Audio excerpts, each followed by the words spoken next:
Hello future chartered accountants, I hope आप लोग बहुत अच्छे हो। जैसे कि मैंने आपसे प्रॉमिस किया था कि रोज हम लोग अकाउंटिंग स्टैंडर्ड को हम लोग रिवाइज करेंगे, जो कि आप लोग का अटेम्प्ट आ रहा है।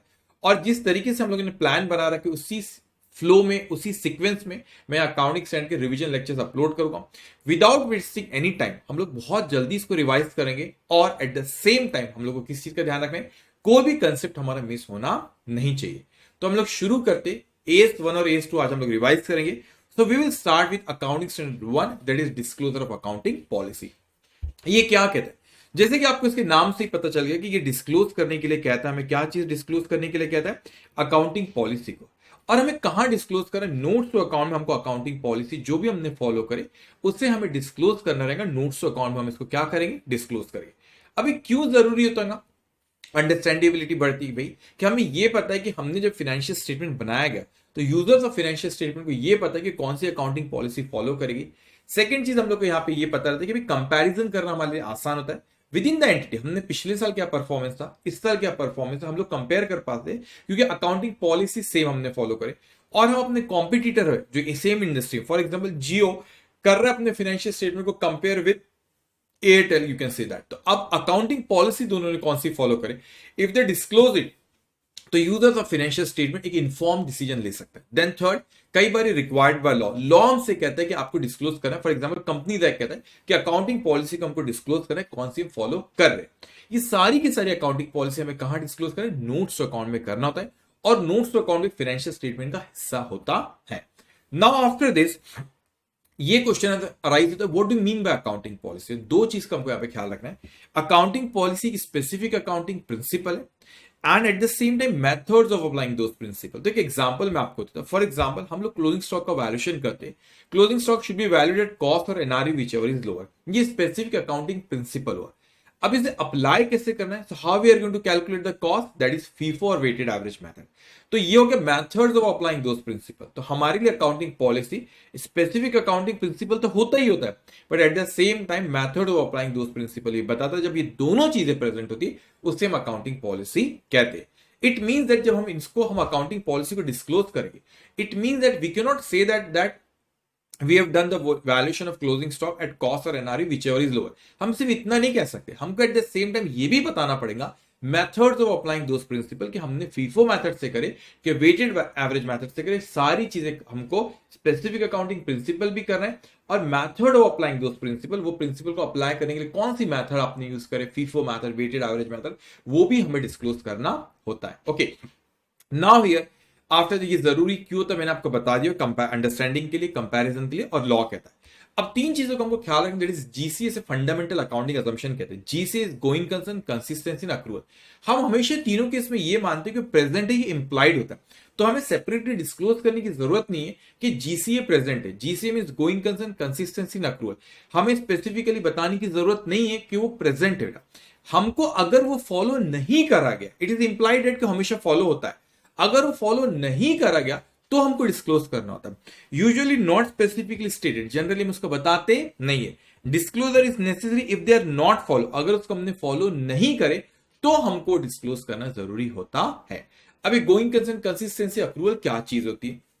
गोइंग कंसर्न मतलब हम ये मानते हैं कि फोर्सिबल फ्यूचर में हमारा बिजनेस क्या रहेगा, कंटिन्यू रहेगा। फोर्सिबल फ्यूचर में हमारा बिजनेस हमारा चलने वाला है। इट मींस दैट हम ये नहीं कहते कि हमारा बिजनेस बंद होने वाला है। Foreseeable future mean that is 1 year from the date of balance sheet. तो हमेशा माना जाता है कि बिजनेस 1 साल तो कम से कम आगे चलने वाला ही है। अगर गोइंग कंसर्न अजम्पशन प्रेजेंट नहीं है तो हमको डिस्क्लोज करना होता है। और ना ही तो हमारा कोई इंटेंशन है कि मटेरियली मतलब रिड्यूस ऑपरेशन, यानी मेजर ऑपरेशन को ना ही तो हम बंद करने वाले, बिजनेस कंटिन्यू रहेगा for the foreseeable future, that is 1 year from the date of balance sheet. The second is consistency. अब जो भी अकाउंटिंग पॉलिसी फॉलो करे, they have to be consistent. Consistently हमको अप्लाई करना है। और आपको क्या हम उस कंसिस्टेंसी को ब्रेक कर सकते? The answer is yes. लेकिन कब ब्रेक कर सकते? 3 जगहों पे आप उसको ब्रेक कर सकते हैं। कब? अगर आपको लॉ कहता है तो आप उसको ब्रेक कर सकते हो, या अकाउंटिंग स्टैंडर्ड कहता है कि ब्रेक कर सकते, माइमिट से अलाउ करता है तो कर सकते हो, या प्रॉपर प्रेजेंटेशन में। आपको एग्जांपल कहता हूं, जैसे कि हमने कहा कि FIFO method, weighted average method हम लोग इन्वेंट्री के वैल्यूएशन के लिए करें।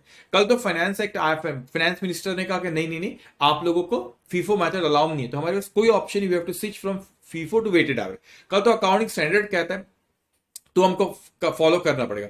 ये हमको लगता है कि प्रॉपर प्रेजेंटेशन मतलब हमने कोई चीज अभी तक कर ली और वो अप्रोप्रिएट नहीं है, and then we realise later के नियर वो सही नहीं करे हमने, तो then also we can change the method, लेकिन कंसिस्टेंटली अप्लाई करें। इन 3 जगहों पे कंसिस्टेंसी को ब्रेक कर सकते हैं। What is accrual basis? इसका मतलब जब वो हम लोग उसको एक्चुअल में अक्रू होती है। What does it mean? Cash का मूवमेंट इंपॉर्टेंट नहीं होता। जब तक हम कॉमर्स की दुनिया में नहीं आए थे तो हमको लगता था इनकम और एक्सपेंस वही, जब हमने किसी से मिला तो इनकम है, हमने किसी को दिया तो दैट इज एक्सपेंस है, but that is not true. हमारे व्हेन यू कम अब कॉमर्स में जब अकाउंटिंग पढ़ने लगे तो then you realise that expense means जब हमको सर्विसेज किसी की मिल गई तो we recognise as an expense. For example, you know that when we record outstanding salary, we pass entry salary account debit outstanding salary account. Why we record as an expense? Even though we have not paid the amount, क्योंकि हमको services मिल गई। अगर services हमको मिल चुकी है तो हमारे लिए एक्सपेंस है, इवन तो हमने पे नहीं करे, will pay it later. Same in case of income, अगर हमको गुड्स या किसी से सर्विसेज मिल गई तो हमारी income. For example, we record a credit sale, debtors account debit sales account, तो सेल्स भी record as an income, sales को हम एज एन इनकम यहाँ पर रिकॉर्ड करते। ओके, तो उसको एज एन इनकम हम लोग रिकॉर्ड करते इवन दो हमको पैसा नहीं मिला। That is accrual basis of accounting, और अक्रूवल बेसिस ऑफ अकाउंटिंग हमको फॉलो करना होता है। अब यहाँ पे जब भी आप अकाउंटिंग पॉलिसी को चूज करते हो तो मेरा मेन पर्पस होता है कि मेरा financial statement true and fair भी होना चाहिए। मगर 3 चीज मेजर हमको ख्याल रखना है। First is prudence. Prudence is that profit are not anticipated, but losses are provided for a matter of conservatism. अब हमको प्रॉफिट एंटिसिपेट नहीं करते, लेकिन जो expected losses that we book it, that is prudence. तो प्रूडेंस का हमको ख्याल रखें। सब्सटेंस ओवर फॉर्म, हमको रियलिटी पे फोकस करें rather than legality. For example, in case of hire purchase में जब हम कोई गुड्स खरीदते, ठीक है, हमने कोई चीज, लेकिन इवन तो टाइटल कब ट्रांसफर होता है? जब आखिरी इंस्टॉलमेंट में पे करेगा। स्टिल हम उसको पहले दिन अपनी books of account as an asset record कर लेते हैं, क्योंकि what is the reality, goods हमने खरीद ली, इंस्टॉलमेंट पे करे, आखिरी इंस्टॉलमेंट पे करके टाइटल ट्रांसफर हो जाएगा। लेकिन जब हमने एसेट लिए हायर परचेज तो कंट्रोल तो हमारा पहले दिन ही आ गया ना। सो कंट्रोल तो हमारे पहले दिन ही आ गया, तो हम उसको क्या रिकॉग्नाइज करते हैं? हम उसको रिकॉग्नाइज करेंगे as an asset, that is substance और फॉर्म। What is reality? मैंने कहा 25 मार्च को मैंने कहा कोई प्रॉपर्टी को मैंने आपको पोजीशन दिया, उसके बदले में आपसे मैंने पैसे ले लिया। मैंने कहा 31 मार्च को उसकी रजिस्ट्री नहीं हो पाई क्योंकि स्ट्राइक चल रही थी कोर्ट में, सपोज, तो रजिस्ट्रियों की बात नहीं, लेकिन रियलिटी क्या, मैंने आपको पोजीशन दिया, उसके बदले में मैंने आपसे पैसा ले लिया। तो that is substance over form. Even though title paper पे ट्रांसफर नहीं हुआ, स्टिल रियलिटी के मैंने आपको पोजीशन दे दिया, पैसे आपने मुझको दे दिए, तो I will record as an sale of that property. तो that is substance over form. We have to focus on reality rather than legality. तो थर्ड चीज हमको जो ख्याल रखना है, दैट इज मटेरियलिटी कंसेप्ट, कि हम जब भी कोई अकाउंटिंग पॉलिसी चूज करते हैं मटेरियलिटी कंसेप्ट को ध्यान रखना है। मटेरियलिटी का मतलब होता है कि जो हमारे डिसीजन को इन्फ्लुएंस कर जाए उसको मटेरियल कहता है। मटेरियल कोई फिक्स अमाउंट नहीं होता, that small amount may be material for an small entity, लेकिन कोई बड़ी एंटिटी के लिए कोई छोटा सा अमाउंट 1000-2000 इमटेरियल होगा फॉर मुकेश अंबानी, लेकिन कोई छोटा सा कोई एंटिटी उसके लिए बड़ा अमाउंट हो सकता है। ओके, तो मटेरियलिटी कंसेप्ट को भी हमको ध्यान रखना रहेगा। Now I'm coming to manner of disclosure of accounting policy. हमें कहां डिस्क्लोज करना है? उसको वन प्लेस। हम कोई गेम तो नहीं खेल रहे, ढूंढो तो जाने, हमको उसको एक जगह पे उसको डिस्क्लोज करना रहेगा, सारी अकाउंटिंग पॉलिसी को जो नोट्स अकाउंट में हम करते हैं। Disclosure does not remedy inadequate accounting policy. I mean to say that here हम लोग को डिस्क्लोजर, आई मीन ऐसा नहीं कह सकते कि कोई आपने अकाउंटिंग स्टैंडर्ड का वायलेशन करे। For example, AS two LIFO method allow नहीं करता, मैंने लीफो मेथड फॉलो किया, मैंने उसको डिस्क्लोज भी करा क्योंकि मेरी अकाउंटिंग पॉलिसी, तो मैंने उसको डिस्क्लोज भी करा। मैं कौन सी अकाउंटिंग पॉलिसी यहाँ पे फॉलो करूँ? मैंने कहा कि मैं लीफो मेथड करा, मैंने उसको डिस्क्लोज करा। तो आप ये नहीं कह सकते मैंने डिस्क्लोज कर दिया तो सब सही है, नहीं, आपको डिस्क्लोज तो करना ही था क्योंकि आपकी अकाउंटिंग पॉलिसी है। लेकिन AS2 आपको प्रोहिबिट करता है लीफो मेथड फॉलो करना, तो दैट डजंट मीन कि उसका वायलेशन नहीं हो क्योंकि आपने डिस्क्लोज कर दिया। ये तो ऐसा हो गया हमने चोरी करे और लोगों को बता दिया चोरी करते, वो चोरी सही होगी? नहीं, चोरी तो चोरी है ना, गलती तो गलती है आपकी, आप डिस्क्लोज करो या ना करो। तो आपने अकाउंटिंग पॉलिसी डिस्क्लोज करे, लेकिन दैट डजंट मीन कि इनएडिक्वेट आपने, दैट डजंट मीन कि आपका वो डिस्क्लोज करें तो अकाउंटिंग पॉलिसी आपकी सही हो जाएगी। LIFO is not allow bye accounting standard 2, तो नहीं है तो नहीं है, इवन तो आपने डिस्क्लोज करे, दैट डजंट मीन कि आपने करेक्ट ट्रीटमेंट वहां पे करे। अब क्या अकाउंटिंग पॉलिसी चेंज कर सकते हैं? आंसर इज यस, इसके बारे में हमको डिस्क्लोज करना होता है, लेकिन 3 एस्पेक्ट में। लॉ कहता है प्रॉपर प्रेजेंटेशन, एस कहता है। अब मैंने कहा अकाउंटिंग पॉलिसी आपने चेंज किया, उसका मटेरियल इफेक्ट हो सकता है करंट पीरियड में हो रहा है, और पहले करंट पीरियड की बात हो तो अगर करंट पीरियड में होता है, फॉर एग्जांपल फीफो मेथड में मेरा 20 था क्लोजिंग स्टॉक और वेटेड एवरेज में 18 आ रहा, तो मैंने मेथड को यहाँ पे चेंज करा। अगर मैं कहता हूं कि मेथड को मैंने यहाँ पे चेंज करा तो क्या आई मीन मेरा उस मेथड की चेंज करने की वजह, imagine trading account trading account के क्रेडिट साइड में आपने क्लोजिंग स्टॉक कितने से लेके 20 के बदले में आपने कितना लेके वहां पे 18 लेके।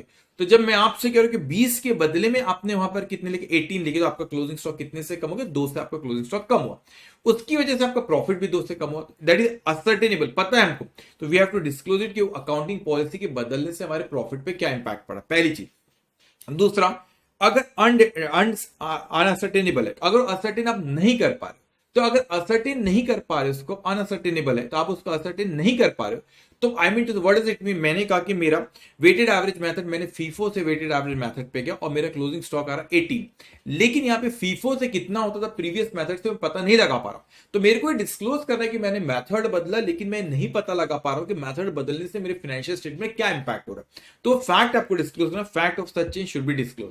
अब कभी कभी क्या होता है कि आपने मेथड तो बदले, लेकिन उसका इंपैक्ट करंट ईयर में नहीं हो रहा, आने वाले समय पे होने वाला है। तो मैंने कहा फीफो मेथड तो उसमें 20 के स्टॉक था, मैंने वेटेड एवरेज पे मेथड पे स्विच किया, सपोज बाय चांस उसका भी 20 आ रहा, तो मेरे फाइनेंशियल स्टेट में इस साल कोई फर्क नहीं पड़ा, but I have to disclose it कि आने वाले समय पे मेरे फाइनेंशियल स्टेटमेंट में इफेक्ट पड़ने वाला है, तो हमको करंट ईयर में इसको डिस्क्लोज करना रहेगा। तो वही हमसे कहते हैं कि material effect in future period, fact of such material effect in later period to be disclose in the current period. हमको इसी साल बताना है कि हमने पॉलिसी चेंज करी, उस पॉलिसी चेंज करने की वजह से आने वाले समय पे हमारे फाइनेंशियल स्टेट में फर्क पड़ने वाला है। इस साल नहीं पड़ा क्योंकि वो दोनों फीफो और वेटेड एवरेज सपोज 2020 आ, इस साल तो नहीं हुआ, लेकिन आने वाले समय पे वो चेंज हमारा इफेक्ट करने वाला है, तो that we have to disclose current year only. Now this is all about accounting standard 1। अब बड़ा सिंपल सा था, यहाँ पे इसके कुछ क्वेश्चन है, या आप लोग कर लेना, सुपर 60 बहुत सिंपल है, मैं इसको रीड कर लेता हूं। अब देखो इसने कहा कि certain fundamental accounting assumption underline the preparation presentation of financial statement, correct, there usually specifically stated, यही गलत बात कर दी है, वो यूजुअली स्पेसिफिकली स्टेटेड नहीं होता, अगर वो आपने जीसीए फॉलो नहीं करे तो हमको डिस्क्लोज करना रहता है, इसीलिए आपका पहला ये क्या आपका फॉल्स है। फिर आपसे सेकंड कहता है यहाँ पे that if fundamental accounting assumption are not follow in presentation and preparation of financial statement, specific disclosure is not required। नहीं, अगर fundamental accounting assumption follow नहीं करे तो specific हमको disclosure करना होता है, वो कहता नहीं जरूरत है, करना होता है।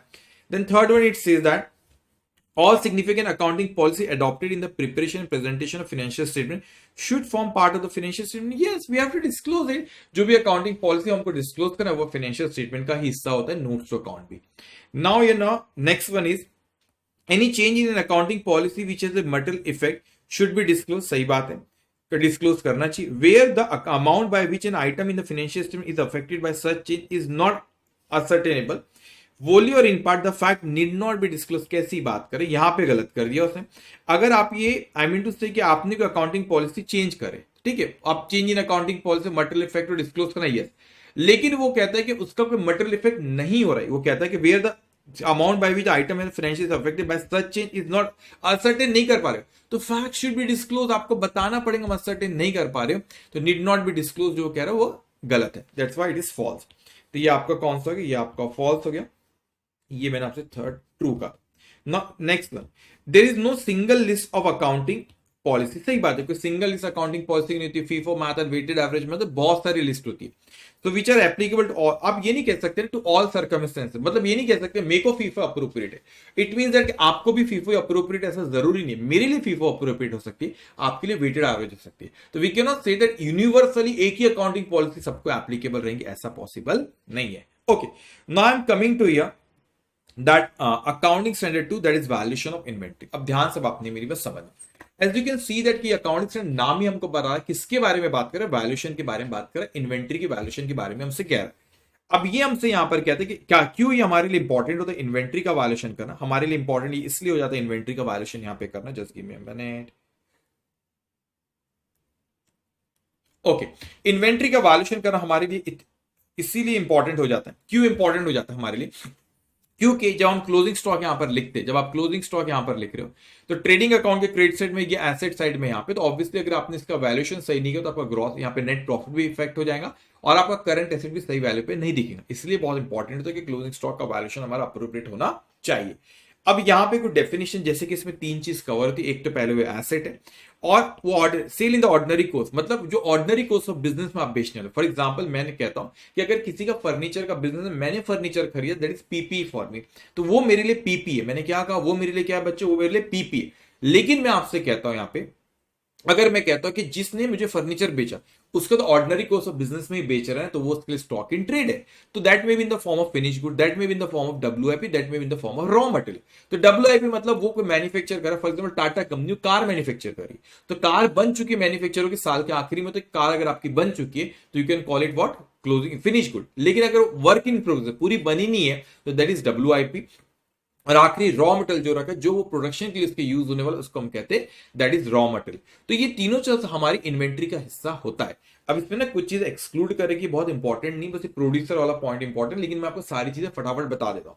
अब यहां पर अगर आपकी कोई डब्ल्यूआईपी कंस्ट्रक्शन कॉन्ट्रैक्ट की है तो वो A7 कवर करता है, लेकिन उसने कहा डब्ल्यूआईपी अगर कोई रॉ मटेरियल आपका कंस्ट्रक्शन साइट पे रखा तो that will be deal by here inventory only. ठीक है, तो आप सपोज कोई बिल्डिंग बना रहे हो, सीमेंट की, वहां पे हम हिंदी में जो उसको बोरी कहते हैं, आई डोंट नो आप लोग उसको आपके एरिया में क्या कहते हैं, लेकिन बट आई होप बोरी कहते हैं, सब सीमेंट की बोरी रखी हुई, जो भी कहते होंगे इसको बेटा, तो वो डब्ल्यूआईपी फॉर्म में नहीं, that is going to be deal by accounts to only, क्योंकि वो रॉ मटेरियल फॉर्म डब्ल्यू वो कंस्ट्रक्शन के लिए यूज हो रहा है, that is in the form of WIP, वो आपका AS2 में ना, that is going to be cover by accounting standard 7। उसी तरह WIP in case of service provider, for example मैंने कहा कोई शिप है और ये शिप क्या करती है, यहाँ पे मुंबई से या दुबई जा रही है एग्जाम्पल, तो इसमें फ्यूल यहाँ पे कंज्यूम स्टोर करा हुआ है, वो शिप जा रही है तो फ्यूल यूज हो रहा है, तो that is in the form of WIP. जो सर्विस प्रोवाइड करते हुए अगर आप कोई चीज फ्यूल सब एग्जांपल है, तो दैट इज AS2 उसको डील नहीं करता डब्ल्यूआईपी फॉर्म में जो सर्विस प्रोवाइड करते हो।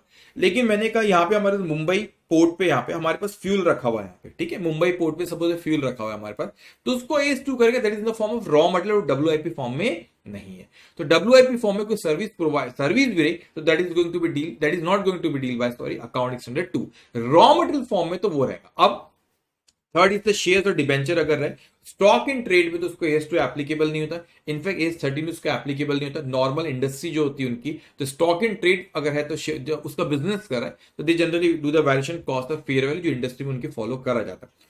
Producer of producers inventories of life stock, agriculture, forest product and mineral resources are valid. अब देखो प्रोड्यूसर ऑफ, फॉर एग्जांपल मैं एग्रीकल्चर प्रोडक्ट हूं, तो जो किसान है ना, प्रोड्यूसर जो है उसको AS2 एप्लीकेबल नहीं, तो उनके इंडस्ट्री में जनरली इसको किस पे वैल्यूएशन करते हैं, नेट रियलाइजेबल वैल्यू पे, तो उस पे ही उसको वैल्यूएशन करेंगे। अब इसमें बहुत ही इंपॉर्टेंट नहीं है, लेकिन हो सकता है कभी MCQ में पूछ ले, तो चारों जगह पे यहां पे हमको अकाउंटिंग स्टैंडर्ड 2 एप्लीकेबल होता नहीं है। अब यहां पर इसका हम लोग we do the valuation cost और NRV whichever is lower. Now ये क्वेश्चन अराइज होता है कि कॉस्ट का मतलब क्या और NRV का मतलब क्या। तो कॉस्ट में हम लोग पहले ये समझ लेते कि कॉस्ट का मतलब होता आपका क्या है।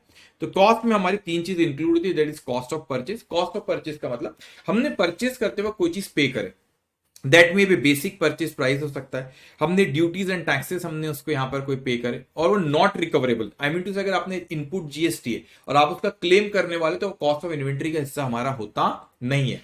Then it says that here कोई directly expensive which is attributable to acquisition, for example purchase करते हुए कोई डायरेक्टली एक्सपेंडिचर जो कि उसके लिए इनकर्ड हो, फॉर एग्जांपल हमने कोई कमीशन पे करे, ब्रोकरेज पे करे for the that is related to purchase, that should be cost of inventory. और अगर कोई डिस्काउंट है तो ऑब्वियसली उसमें हमको डिडक्ट करना रहेगा।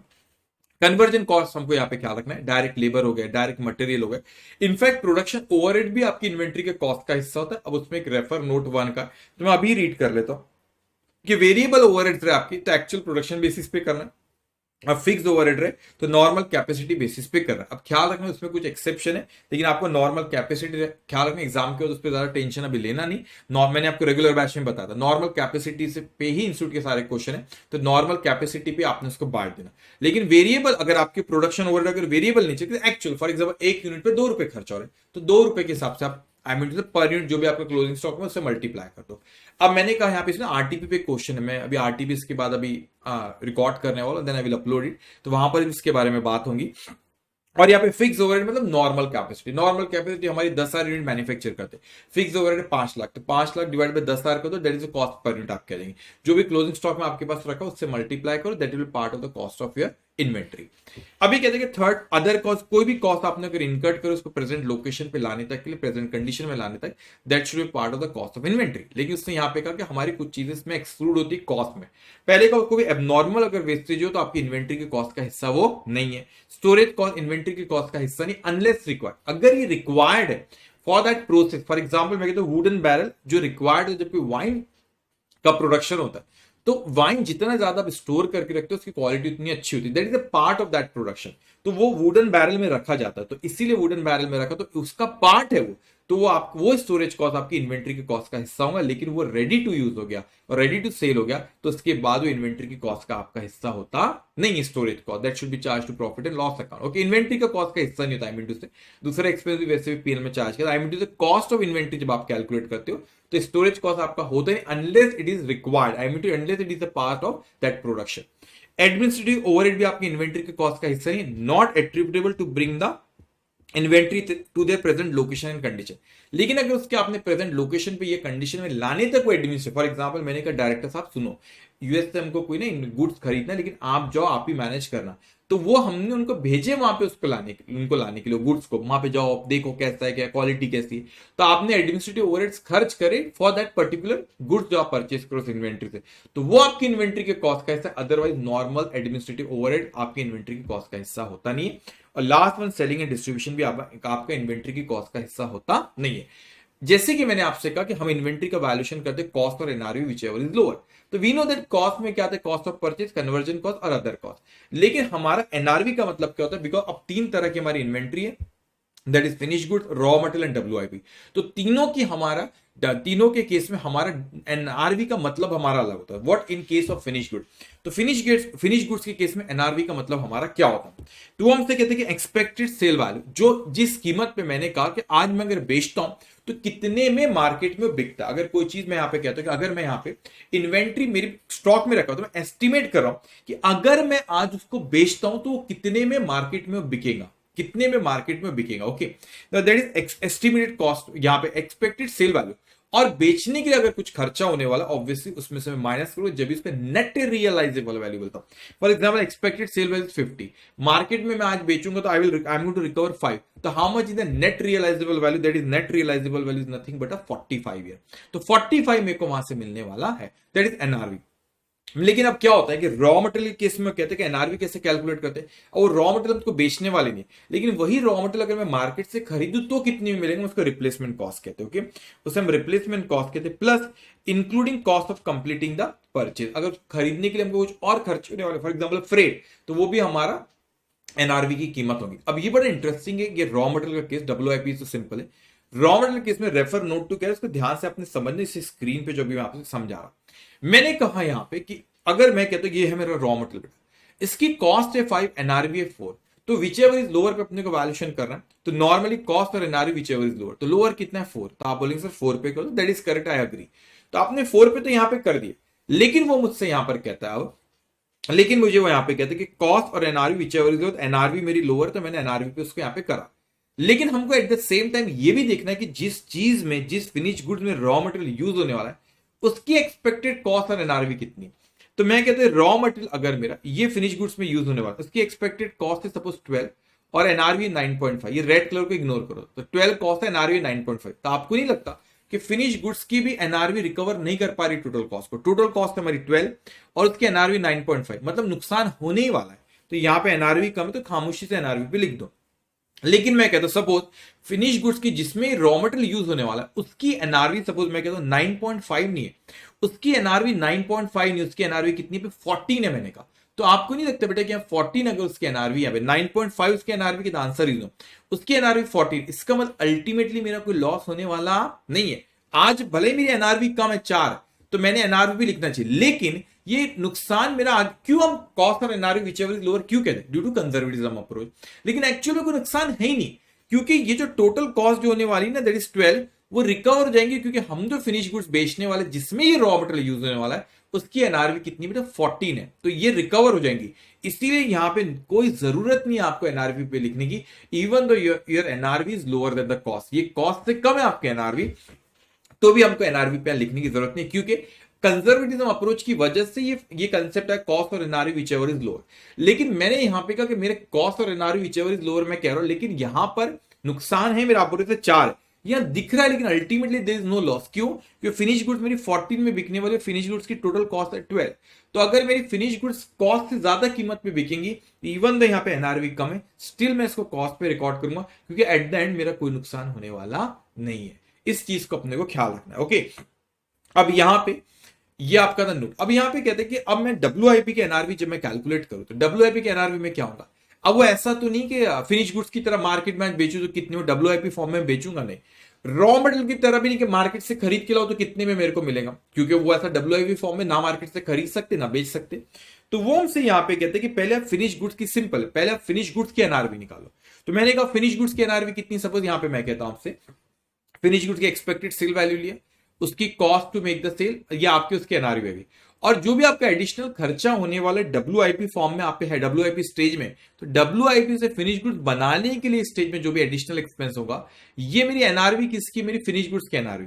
इसमें से इस 10 को मैं माइनस करूंगा जो मेरा खर्चा होने वाला है WIP से फिनिश गुड्स के बीच में। तो WIP से फिनिश गुड्स के बीच में जो भी खर्चा होने वाला है, इस एनआरवी से मैं क्या करूंगा बच्चों, इस एनआरवी में से मैं माइनस कर दूंगा। तो मेरे को रिवर्स आ रहा है, तो मैंने पहले फिनिश गुड्स की एनआरवी कैलकुलेट किया, उसमें से 10 को माइनस करा और मैं यहां पर आ गया। तो 45 माइनस 10 दैट इज 35, 35 एनआरवी और WIP। तो जब भी आप WIP की एनआरवी आप कैलकुलेट करेंगे, remember that how you going to calculate it, कि आपने फिनिश गुड्स के एनआरवी लेना, उसमें से जो भी खर्चा आपको WIP और फिनिश गुड्स के बीच में जो भी खर्चा होने वाला that you have to deduct, और आपको यहाँ पे WIP की एनआरवी, मतलब फिनिश गुड्स के एनआरवी लो, ये खर्चा जो भी बीच में होने वाला उसका माइनस कर, रिवर्स हमारे और हमारी WIP की एनआरवी इस तरीके से आ जाएंगे। ये इंपॉर्टेंट पॉइंट है और ख्याल रखना इस रूल का, ये भी बड़ा इंपॉर्टेंट है। तो एकदम एकदम आंख बंद करके ऐसी गलती मत करना कि कॉस्ट और एनआरवी विच इज लोअर सीधा 4 आपने लिख लिया। पहले ये देखो कि रॉ मटेरियल कौन से फिनिश गुड्स में हो रहा है, उसकी कॉस्ट और एनआरवी देखो। अगर उसकी एनआरवी ज्यादा है, मतलब नुकसान हमारा कोई होने वाला नहीं है, तो इधर कॉस्ट पे लिखेंगे even though NRV is lower than the cost है, स्टिल मैं कॉस्ट पे लिखूंगा कि अल्टीमेटली मेरा नुकसान। इसको मैं आसान भाषा में कहूं, अगर मेरी क्लोजिंग स्टॉक की एनआरवी कॉस्ट से ज्यादा है तो यहां पर I have to record it cost, I don't care कि वो किस कीमत पे, मतलब एनआरवी कम है तो मुझे कोई उससे फर्क पड़ता नहीं है, ठीक है। अब यहां पर हम इंटरेस्ट और बोरोइंग कभी भी इन्वेंट्री की कॉस्ट का हिस्सा नहीं, unless until it is permitted by accounting 16। जब हम रिवाइज करेंगे वहां पे देखेंगे if it is permitted by AS 16 तो वहां पर इन्वेंट्री की कॉस्ट का, दैट इज बोरोइंग कॉस्ट, तो ही इन्वेंट्री की कॉस्ट का हिस्सा, सॉरी, तो ये इन्वेंट्री कॉस्ट का हिस्सा होता है, अदरवाइज इन्वेंट्री की कॉस्ट का हिस्सा इंटरेस्ट एंड बोरोइंग कॉस्ट कभी नहीं होता। अब नाउ यहाँ पे जब हम कॉस्ट और एनआरवी कंपेयर करते तो can we do item by item, the answer is item by item, मतलब कॉस्ट और एनआरवी कंपेयर करो। कैटेगरी वाइज भी अलाउ है, मतलब आपने इंटरचेंजेबल आइटम सब आपने, फॉर एग्जांपल अगर मैं कहता हूं हमारी शॉप में, हमारी इलेक्ट्रॉनिक शॉप है, तो हमने सारी वॉशिंग मशीन को हमने क्या करे, जो भी वॉशिंग मशीन हम सेल करते तो सबकी कॉस्ट और एनआरवी ऐड करे, उस कॉस्ट और NRV which ever is lower को हमने कंपेयर कर ली। तो इंडिविजुअली भी कर सकते हैं, कैटेगरी वाइज भी कर सकते, लेकिन ग्लोबल बेसिस पे अलाउ नहीं। I can not say that कि मैंने total of washing machine, total of fridge करा और उसकी मैं कॉस्ट और एनआरवी को टोटल करके कंपेयर करो, नहीं। तो इंडिविजुअली अलाउ है, item by item. Interchangeable item भी अलाउ, एग्जांपल वॉशिंग मशीन, कोई भी कंपनी की, आप हमारी कंपनी में, हमारी शॉप में बहुत सारी कंपनी की वॉशिंग मशीन रखी, तो सबको कर सकते हो, that is interchangeable item. Category wise भी कर सकते हो, लेकिन नॉट ऑन ग्लोबल बेस। सारे आइटम जो इंटरचेंजेबल है उसका टोटल करके आप कॉस्ट और एनआरवी को कंपेयर करना अलाउ नहीं है। अब कुछ स्पेशल केसेस है, जॉइंट प्रोडक्ट अगर है बेटा तो कैसे एलोकेट करो। फॉर एग्जांपल लेस आता है ना, मेरे लेस आप चिप्स खरीदते हो तो बहुत से फ्लेवर आते हैं, येलो कलर का, वो ग्रीन कलर का, ब्लू, कौन कौन सा अलग, ग्रीन अलग अलग कलर के बहुत होते हैं। अब इसमें एक स्टेज तक कॉमन प्रोसेस, उसके बाद फ्लेवर्स अलग अलग हुए, तो कॉमन कॉस्ट इसको कैसे एलोकेट करो, तो कहते हैं जो कॉमन कॉस्ट है, जब इन्वेंट्री की कॉस्ट का आप वैल्यूएशन करो, जो भी कॉमन कॉस्ट है, जैसे जॉइंट कॉस्ट जो आपकी हुई है उसको आप एलोकेट करो, जो भी sale value at the time of separation या भी आफ्टर प्रोसेसिंग, जो फिनिश गुड्स की उसकी सेल वैल्यू अलग अलग, जो आपके क्या चिप्स है उनकी जो सेल वैल्यू, उस प्रोपोर्शन में जॉइंट कॉस्ट को डिस्ट्रीब्यूट कर दो। ना इस बाय प्रोडक्ट स्क्रैप, वो कहते हैं कि it should be valued NRV, जो हम बनाना नहीं चाहते, जो बन गया ये जो स्क्रैप है तो उसको आप एनआरवी की लो, और उसका आपको वैल्यूएशन कैसे करना है, जो मेन प्रोडक्ट की कॉस्ट में से माइनस करना। तो मेन प्रोडक्ट की कॉस्ट जो भी XYZ उसमें से आपको जो बाय प्रोडक्ट की जो एनआरवी है उसको माइनस करने का, और जो भी वैल्यू आपकी यहां पर आएंगी बेटा that is the cost of what, that is the cost of the main product. मतलब इन अदर वर्ड जो भी बाय प्रोडक्ट स्क्रैप है उसकी एनआरवी लेके मेन प्रोडक्ट की कॉस्ट में से अपने को माइनस करा। अब cost formula FIFO specific identification allow, FIFO weighted average allow है, लेकिन फीफो मेथड आपको अलाउ नहीं है। अब एक और चीज कभी कभी आपसे पूछ सकता है कि आपको स्टैंडर्ड प्राइस मेथड क्या है, तो क्या होता है कि आपको क्लोजिंग स्टॉक की सेल वैल्यू पता लगा, तो मैंने कहा यहां पे sale value of closing stock, suppose मेरे को क्लोजिंग स्टॉक की सेल वैल्यू पता है, उसमें से प्रॉफिट कंपोनेंट हटा दूं तो मेरे को तो कॉस्ट ऑफ क्लोजिंग स्टॉक आ जाएगा। मैंने कहा क्लोजिंग स्टॉक की सेल वैल्यू पता है, उस क्लोजिंग स्टॉक की जो सेल वैल्यू, उसमें से प्रॉफिट कंपोनेंट को हटा दो तो कॉस्ट ऑफ सेल वैल्यू आ जाएगा। अब क्वेश्चन में इज्जत से आपको ना sale value of closing stock नहीं देगा, तो आपको क्या करेगा, यहाँ पे आपको यहाँ पे वो इंफॉर्मेशन देगा, ओपनिंग स्टॉक की सेल वैल्यू दे देगा, परचेज की सेल वैल्यू दे देगा, सेल तो सेल्स वैल्यू पे रहता है। तो यहां जो बैलेंसिंग फिगर आएंगी that is the closing stock की सेल वैल्यू। तो क्लोजिंग स्टॉक की सेल वैल्यू आपको एक बार पता चल गई, उसमें से आपको प्रॉफिट कंपोनेंट हटा दो, तो that will be the cost of closing stock. वैसे भी आप कैलकुलेट कर सकते हो। डिस्क्लोज आपको करना है कौन से अकाउंटिंग पॉलिसी, कौन सा कॉस्ट फॉर्मूला आपने किया, आप बाइफर्केशन दो कि WIP कितना फॉर्म है, रॉ मटेरियल कितना है, फिनिश गुड्स कितना हो, स्टोर एंड स्पेस, कुछ स्टॉक इन ट्रेड है तो अपने को बाइफरकेट करके उसको डिस्क्लोज करना रहेगा। That's it, this is all about accounting standard 2। अब मैं आपसे एक रैपिड, जिसमें बहुत अच्छा question, it will take hardly 5 minutes, हम लोग इसके यहाँ पे डिस्कस करें और यहाँ पे हमारा क्वेश्चन यहाँ पे खत्म होता है। ध्यान से आप मेरी बात समझना बेटा, ठीक है। अब देखो आपसे क्या कहता है यहाँ पे, Mr. Mehul gives the following information relating to item forming part of the inventory as on 31st March 2015.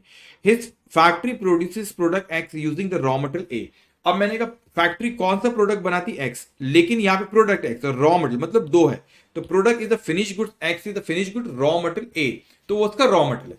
अब अपने को यहाँ पे मैं ए फर्स्ट सेकंड थर्ड पढ़ रहा हूं, लेकिन हमेशा ख्याल रखना क्वेश्चन में पहले ये रीड करना, कोई भी क्वेश्चन पूछा क्या आपको। तो determine how each item of inventory will be valued, calculate the value of total inventory, ठीक है। और एक और चीज कई बच्चे रैपिड जिसका पूछते उसका लिंक मैं डिस्क्रिप्शन बॉक्स में देते, इसी book if you want to purchase is a very nominal price, colour book है 399, तो आपको लिंक डिस्क्रिप्शन बॉक्स में दे, if you want to purchase you can order it, okay. अब मैं वापस आता हूं यहाँ पे, अब देखो यहाँ पे क्या, that will help you for the revision, okay. अब ध्यान से मेरी बात समझो। अब उसके बाद यहां पर हमसे क्या कहते हैं कि मैंने कहा मेरे पास कितनी यूनिट्स थे यहाँ पे, अब वो कहते हैं कि मेरे को तीनों निकालना। अब पहले कहते 600 यूनिट ऑफ रॉ मटेरियल, तो पहले तो ये मैं रीड करता हूं लेकिन रॉ मटेरियल के बारे में कह रहा है। सेकंड पॉइंट यहां पे हमसे कहते हैं कि पार्टली फिनिश गुड्स, ये WIP के बारे में कह रहा है। And 1500 units of finish good, ये हमको फिनिश गुड्स के बारे में कह रहा है, ठीक है। अब सिंपल कॉस्ट और NRV देखना खत्म। अब पहले कहते हैं कि 600 units of raw material a purchase at 120, तो आपने 600 यूनिट्स यहाँ पे परचेज करे, कितने प्राइस में परचेज करे आपने यहाँ पे 120, तो इसकी कॉस्ट है 120, ठीक है। अब इसकी NRV देखते हैं, replacement cost of raw material, replacement cost of raw material a as on 31st March 2015 rupees 90। अब NRV देखिए, आप यूं ही नहीं कहोगे कॉस्ट और NRV which ever is lower, आपको ये देखना पड़ेगा जिसमें ये यूज हो रहा है फिनिश गुड्स में। अब फिनिश गुड्स में मैं जाता हूं पॉइंट नंबर 3 पे, 1500 units of finish product X and total cost incurred 320, इसकी कॉस्ट कितनी है 320। एक्सपेक्टेड सेलिंग प्राइस, इसकी यहाँ पे NRV कितनी है बेटा यहाँ पे 300, इसका मतलब मेरी फिनिश गुड्स की NRV टोटल कॉस्ट जो 320 उसको रिकवर कर नहीं पा रही है, तो मैं यहाँ पे NRV पे करूंगा विच इज लोअर, ओके। क्योंकि अगर यहाँ पे ये सपोज 320 या उससे ज्यादा होता तो रिकवर कर ले रही कॉस्ट, तो मैं 120 भी करता, लेकिन रिकवर नहीं कर पा रही है, तो I am going to do the valuation NRV which is lower than the cost, सही है। इसको तो 300 पे, तो मेरे पास एक क्वांटिटी थी यहाँ पे 1500 मल्टीप्लाई बाय 300, यहाँ पे 600 मल्टीप्लाई बाय 90, तो you can see that 600 multiply by 90 that is come 54,500, sorry ये अभी आने का हमारा WIP, ठीक है। यहाँ पे हमसे कहता है फिर 1500 मल्टीप्लाई बाय 300, तो आप इसका वैल्यूएशन यहाँ पे किस पे करो 300 और यहाँ पे कितने पे करो 90 पे, so here it is going to come 4,50,000। अब यहां पर मैंने आपको बताया था बड़ा सिंपल है कि पहले आपने किसकी NRV निकालना, फिनिश गुड्स की, फिनिश गुड्स की NRV अपन ने निकाली 300, तो फिनिश गुड्स की NRV 300 माइनस में यहां पे करूंगा, क्या मुझे माइनस करना रहेगा यहाँ पे मैं माइनस करूंगा जो भी खर्चा होने वाला है WIP से फिनिश गुड्स की स्टेज तक। तो ऐसे कहते हैं कि 500 units of partly finish goods in the process of producing x and cost इनका टिल डेट, अभी तक आपने 260 खर्च करे, तो उसकी कॉस्ट है 260, NRV में निकाल लूंगा अभी। अब वो कहते हैं कि these units can be finish next year by incurring additional cost 60, तो 300 is NRV of finish goods, उसमें से 60 माइनस करो जो एडिशनल कॉस्ट WIP थे फिनिश गुड्स के बीच में आने वाली, तो it will come 300 minus 60 it will come 240। तो यहां पर मेरी इसकी NRV कितनी है 260 is the cost, here NRV is 250, 240, whichever is lower, the lower is 240, I am going to do the valuation 240, number of units is 500, तो यहाँ पे ये 500 ये बेटा आपका और ये हो गया आपका 240, तो multiply 500 multiply by 240 that will come 1,20,000, this is how we do the valuation। तो आप इस पॉइंट को थोड़ा सा ध्यान रखना, ये जो आपको सिखाया यहाँ पे कि NRV कैसे हम लोग कैसे कैलकुलेट करते हैं, ओके। तो that is all about accounting standard 2, तो हमने AS1 और AS2 यहाँ पे रिवाइज करे। अब आपकी क्या जिम्मेदारी है, नेक्स्ट सेशन में आने के पहले आपने जो भी LMM क्वेश्चन आपने करोगे last minute mastery question, you have to go through it 1.5 hour, इसको देना आपने 2 AS के लिए प्रैक्टिस करोगे, और आपके जो प्रैक्टिकल क्वेश्चन AS2 पे रहेगा उसको आपने सॉल्व करके रफली सॉल्व करके देखना, but that is necessary, practice करना जरूरी, that will give you the confidence. अब एग्जाम करीब आ रही है, अगर प्रैक्टिस करो तो कॉन्फिडेंस देगा, रफ पेजेस ला लो, उसमें प्रैक्टिस करेंगे AS2 के जो आपके LMM क्वेश्चन होंगे, and before the next session do that. और जब मैं नेक्स्ट सेशन में AS4 और 5 कराऊंगा आपका 1 और 2 हो जाना चाहिए. So that is for today. Take care of it. One more thing, if you want to buy the Rapid, this link is given in the description box और फर्स्ट कमेंट को मैंने पिन करके रखूंगा, तो वो आप वहां से उसको परचेज कर सकते हैं. If you like it so आपने कमेंट जरूर करना. Take care all of you. Bye bye.